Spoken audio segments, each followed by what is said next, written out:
Fatos e versões. O que vai impactar na sua vida agora no Café com Política. O PC tem um recado pra gente, vamos ouvir. Meus amigos, todo mundo sabe o que acontece quando a gente gasta mais do que pode. A conta não fecha. E isso aconteceu com o governo de Minas. Fatos e versões. O que vai impactar na sua vida agora no Café com Política. Fatos e versões. O que vai impactar na sua vida agora no Café com Política. Fatos e versões. O que vai impactar na sua vida agora no Café com Política. Fatos e versões. O que vai impactar na sua vida. No Café com Política de hoje a gente recebe um integrante do Movimento Mais Brasil, Caio Coelho. Seja muito bem-vindo, Caio, ao Café com Política. Muito obrigado, Thalita. Muito obrigado a todos os ouvintes. Bom dia, bem-vindo. Ô, gente, o Caio, ele foi o responsável, através do Movimento Mais Brasil, por pedir a cassação do vereador Gilson Reis, que é do PCdoB, que teria punido ou puniria funcionários do gabinete dele que eventualmente não comparecessem às manifestações da sexta-feira passada pelo Brasil afora. Para a gente começar, Caio, de onde que surgiu essa sua ideia do pedido de cassação do vereador a partir dessa ação que ele teria praticado? Olha, Rodrigo, o Brasil passa por um momento de renovação, todo mundo está cansado de ser enganado por políticos. Quando eu estava em casa e recebi essa notícia de que tinha um vereador na Câmara Municipal de Belo Horizonte ameaçando funcionário, eu fiquei indignado. Eu senti a necessidade de atuar, de fazer alguma coisa quanto a isso. Eu fiz minha pesquisa, vi que ali podia caber uma quebra de decoro e tive coragem de fazer o pedido. Caio, o que é o Movimento Mais Brasil? Explica para o nosso ouvinte. O Movimento Mais Brasil, na verdade, surgiu de um grupo de dissidentes do MBL. A gente começou a questionar dentro do MBL a honestidade de alguns membros lá e acabamos ganhando uma expulsão como premiação por questionar a honestidade de algumas pessoas. Então nós nos reunimos, chamamos outras pessoas também que nós consideramos honestas e montamos nosso grupo. O que a gente faz é chamar manifestações, compartilhar ideias, defender pautas que nós concordamos, como a reforma da Previdência, por exemplo. E do ponto de vista ideológico, vocês se classificam como? Nós somos um grupo liberal. Assim como o Movimento Brasil Livre.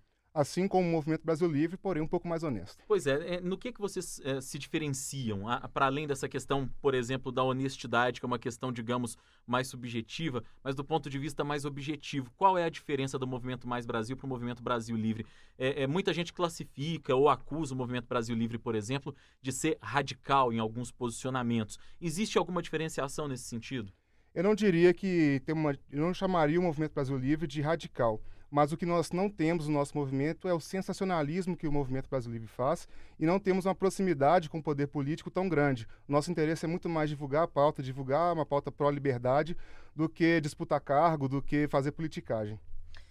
Ainda agora voltando para a Câmara, né, de Belo Horizonte, onde o senhor fez um pedido de cassação do vereador Gilson Reis, a gente tem também noticiado a questão da rachadinha, da prática da rachadinha, principalmente envolvendo o vereador Cláudio Duarte, do PSL. Aí eu pergunto, o senhor fala em relação à renovação. Essas práticas, esses crimes, né, se provados, que ficam mais evidentes hoje, principalmente com o uso a mais das redes sociais, com o surgimento desses movimentos como o Mais Brasil, por exemplo, você acha que as próximas eleições vão ficar cada vez mais difíceis? Olha, com certeza, porque agora a população está participando, está de olho, está se sentindo incomodada. E a gente está aprendendo cada dia mais. A gente vê que em 2018 já teve uma renovação muito grande, porém uma renovação sem muita qualidade. Então eu acho que 2020 a maior diferença que vai ter, vai manter essa grande renovação, porém buscando candidatos que conheçam mais a técnica, tenham mais a prática política, positiva no caso, sem essas coisas antigas de rachadinha, de corrupção, etc. E a partir desse pedido de cassação que vocês apresentaram, Caio, do vereador Gilson Reis, que tipo de ação vocês esperam da Câmara Municipal em Belo Horizonte? E até estendo a pergunta, que tipo de avaliação o Movimento Mais Brasil aqui em Belo Horizonte faz da nossa Câmara Municipal? Olha, a gente espera primeiramente que a Câmara aceite o pedido, entenda que a base jurídica ali foi correta, e eu acho que a Câmara pode votar sim a favor da cassação do vereador, porque a atitude dele vai contra a imagem da Câmara, vai contra o próprio cargo de vereador, é algo que atinge os outros vereadores também. Então, eu acho que eles vão aí, até para se defender, ter uma atitude de votar a favor da cassação dele. Sobre a Câmara Municipal, a gente vê que existe um problema muito grande, que a base do Calil é muito grande ali. Então, várias pautas que não são do interesse da cidade, várias pautas que são de interesses corporativistas, acabam sendo aprovadas. A gente acha que isso tem que mudar. Nós temos aí alguns poucos bons vereadores, eu cito o Matheus Simões, o Gabriel Azevedo, por exemplo, que fazem um bom trabalho, mas tem que melhorar. Recentemente o plano diretor foi aprovado com outorga onerosa e a gente acha isso um absurdo. É realmente a Câmara atuando junto com o prefeito contra a cidade de Belo Horizonte. Isso não pode continuar. A outorga onerosa, que inclusive é um dos pontos mais polêmicos, né, do plano diretor. Com certeza. Quando o senhor fala que vocês não concordam, qual é o ponto principal da outorga onerosa que os senhores não concordam? Primeiro que a gente entende que a propriedade privada ela tem que ser respeitada sempre. Então, se eu quero construir uma casa, um prédio, do tamanho que for, eu tenho o direito de construir esse prédio. E agora, o governo, a prefeitura vem com essa proposta para arrecadar. A gente sabe que o Brasil está numa crise, todas as instituições estão em crise financeira, e o objetivo do governo é esse, é arrecadar dinheiro. Falar que vai não verticalizar a cidade, etc., são desculpas que eles arrumam para defender esses interesses arrecadatórios.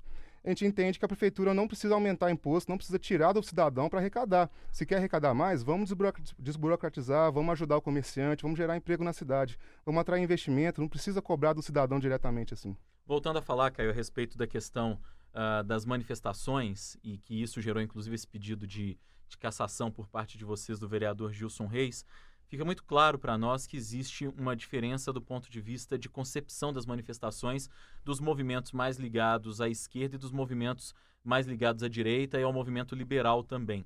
A esquerda muitas vezes promove manifestações que buscam impactar mais a vida e a dinâmica da cidade, por vezes no horário de pico, ocupando ruas, praças, avenidas da cidade, e a gente percebe que as manifestações do movimento liberal e também do movimento de direita geralmente são manifestações feitas no domingo, que é um dia em que a vida da cidade está mais paralisada. Eu queria que você falasse um pouco a respeito dessa dinâmica de manifestação que existe hoje no Brasil e que isso está ficando cada vez mais claro de acordo com o prisma político que promove aquela manifestação.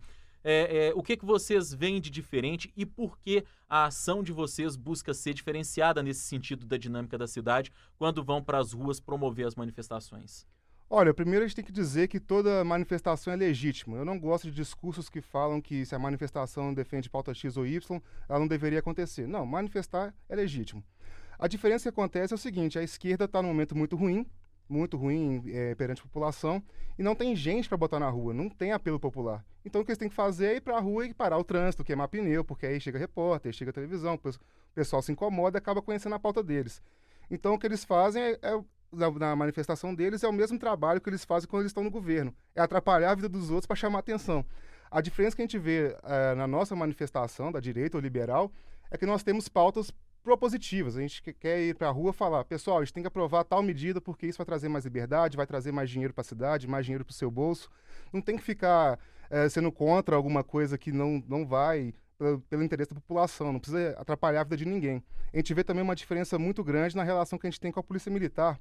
Nas manifestações liberais ou da direita, a polícia é aplaudida, nós tiramos fotos com os policiais, todo mundo é super bem tratado, sem problema nenhum.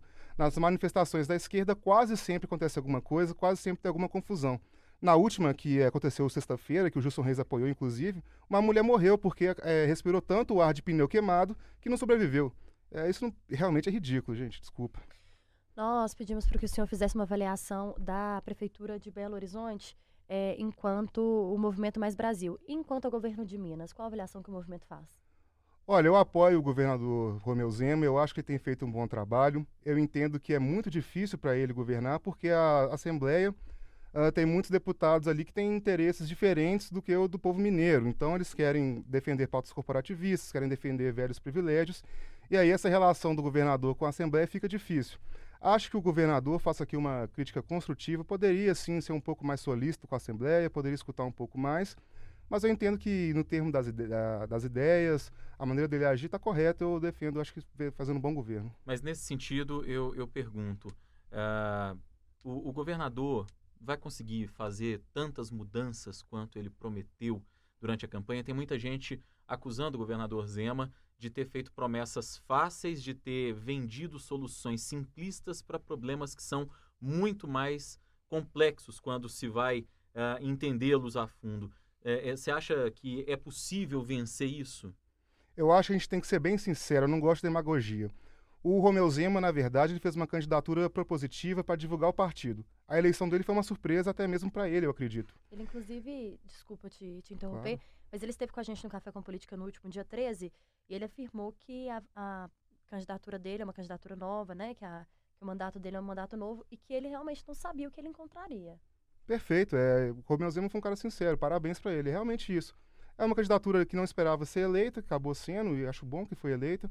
Chega lá, não tem o costume de lidar com o poder político ainda, e comete alguns erros, acho que é normal, faz parte. Não acho que ele vai conseguir entregar tudo que ele prometeu, acho que algumas promessas vão ter que ser adaptadas mesmo, porque às vezes algumas promessas podem ter sido feitas mais para fazer ali uma divulgação ideológica do que para ser uma coisa real. Mas eu acho que, em boa parte, sim, o governo vai conseguir realizar as mudanças que Minas precisa. Vai conseguir entregar uma situação fiscal melhor, vai conseguir entregar um avanço na área de segurança. Eu acho que o Romeu Zema vai ter um bom governo no final do seu mandato e pode até mesmo ser reeleito. Ainda falando de renovação, o movimento Mais Brasil pensa em alguém para as próximas eleições? Eu acho que é muito cedo para falar, acho que não tem como a gente apontar algum nome ou apoiar alguém.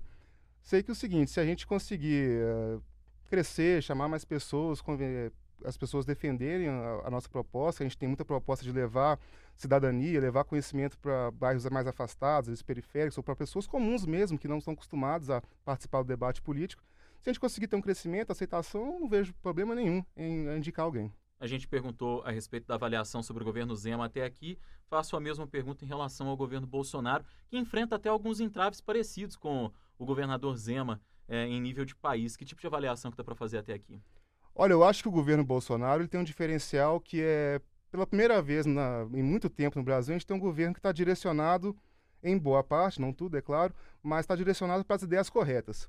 Agora, o erro do governo Bolsonaro é ali na articulação política. Então é difícil lidar com a Câmara, é difícil lidar com deputados que estão acostumados a certos privilégios. Eu entendo que tem a parte que muitos deputados querem ali pedir alguma coisa em troca, fazer aquele toma lá da cá, e o governo Bolsonaro corretamente não aceita fazer, o que eu acho positivo. Tem essa parte sim, mas também tem a parte que erra, até a parte que faz entrevista xingando alguém, às vezes vai para o Twitter, o filho dele, muitas vezes critica aquele ou outro e acaba criando um clima de desavença. Tem essa parte negativa. Mas, no geral, faço uma avaliação positiva. Eu mesmo votei no Bolsonaro, votaria novamente. Eu acho que, naquele momento, era o nome correto, era o nome que tinha que ser mesmo, porque no segundo turno a gente tinha um partido muito mais autoritário, muito mais ligado a ideias erradas. Então, eu acho que o governo Bolsonaro tem potencial. A gente está caminhando para o fim do Café com Política, mas antes a gente tem o bate-pronto. No Café com Política, hora do bate-pronto. São perguntas objetivas e respostas igualmente objetivas. Combinado, Caio? Combinado. Governo Bolsonaro. Necessário. Governo Zema. Potencial. Vereador Gilson Reis. Despreparado. Manifestações. Positivas. Esquerda. Atraso. Direita. Futuro. Começamos com o integrante do movimento Mais Brasil, Caio Coelho. Muito obrigada pela entrevista do senhor. Muito obrigado, Thalita, Rodrigo. Boa tarde.